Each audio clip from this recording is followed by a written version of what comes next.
अपने किसानों को आर्थिक रूप से सुदृढ़ करने के लिए हमारी सरकार ने सेनाओं में पिछले कुछ वर्षों से मिलेट्स यानी श्री अन्न के आटे को बढ़ावा दिया है।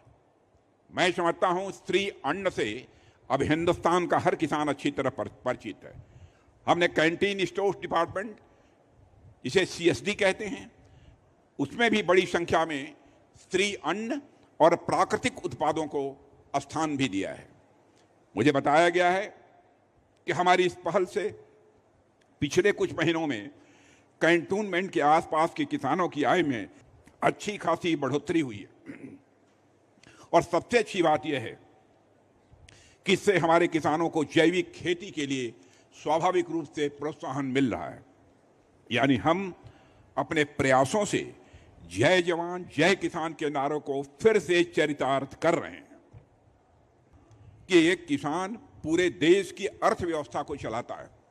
मैं यह बात पूरी जिम्मेदारी से फिर से कह रहा हूं, एक किसान पूरे देश की अर्थव्यवस्था को चलाता है।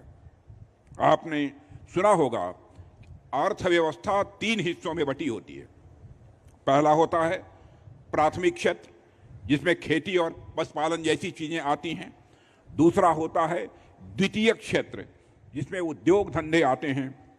और तीसरा होता है तृतीयक क्षेत्र, जिसमें बैंक आते हैं, ट्रांसपोर्ट आते हैं, दुकानें आती हैं, होटल आते हैं, स्कूल आते हैं, इंटरनेट जैसी सेवाएं आती हैं।